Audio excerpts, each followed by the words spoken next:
Hello Capricorn, Sun, Moon, Rising, and Venus signs. Kamusta kayo? Sana po ay nasa mabuti kayong kalagayan. Welcome back po sa Star Tarot. At kung bago kayo rito, welcome din po kayo. Please subscribe, like, share my videos, and leave me a comment kung naka-resonate kayo. Thank you. So, tingnan natin kung ano yung mga messages ni Capricorn. Today, we have the Nine of Summer. Wow, napakaganda nito. Kasi yung mga wishes mo are coming to fruition. Your wishes are coming true. So, yung mga wishes mo, mga dreams mo will be fulfilled. You know, may experience mo na yan, makikita mo na yan, at yes, magiging masayang-masaya ang puntong ito ng buhay ninyo. Kasi yung mga wants ninyo will be there.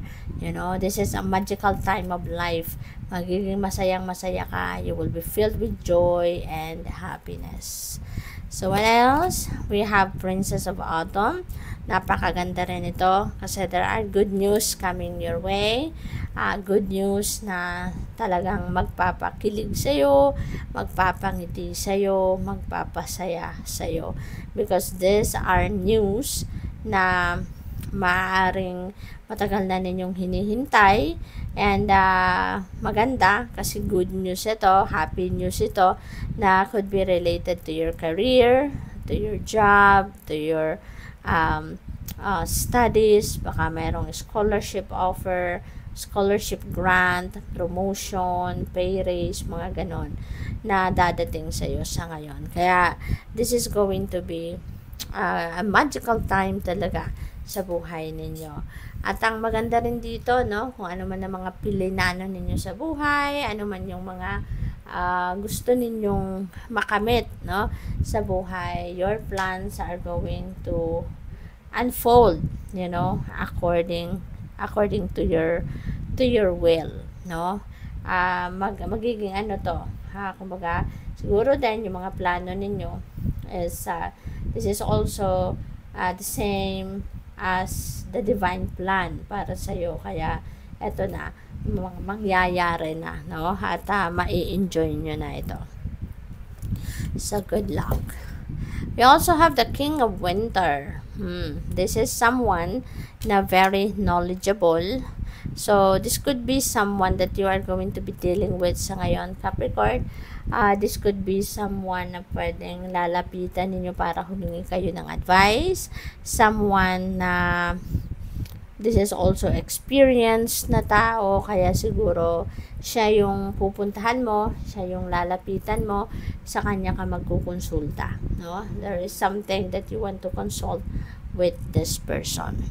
And pwedeng this is someone professional, pwede rin na boss mo to, pwede rin na pwedeng parent mo din ito, you know, na alam mo yun, this is someone that is a person of wisdom. Marami itong alam sa buhay, marami na siyang experiences in life, you know, kumbaga seasoned na ang taong ito in terms of life's experiences. Alright?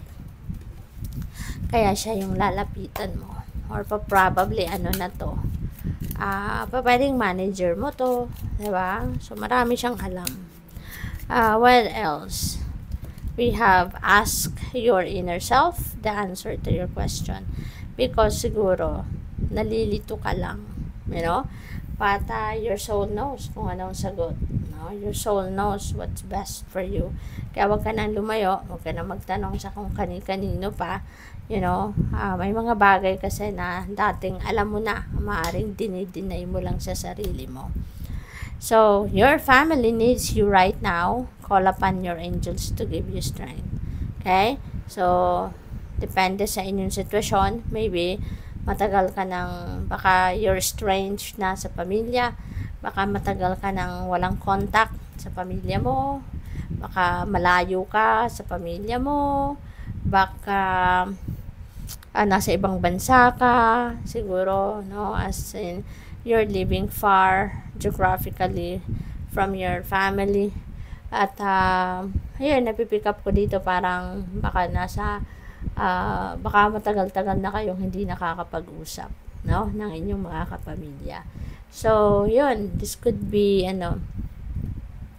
message for you na kailangan mo nang kumustahin sila, magtanong ka about them, because your family needs you right now.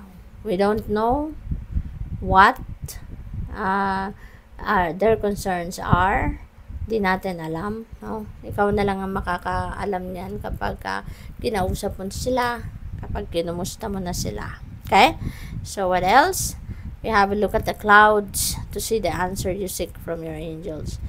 Siguro there are specific questions that you are asking your guardian angels, no? At ang sagot nila sa'yo, papakita nila through the clouds. Siguro mayroong mga cloud formation dyan na mapapansin kayo pag tumingala kayo, and that could be the image na papakita sa'yo. At kung hindi mo man alam kung anong ibig sabihin nun, i-google mo lang yan.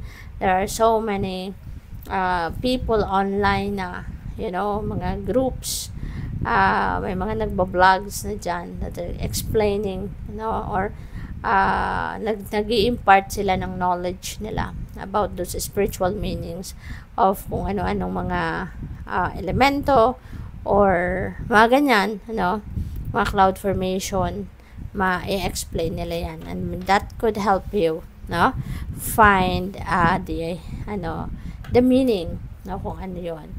So good luck po. Thank you for watching. Love and light. Namaste.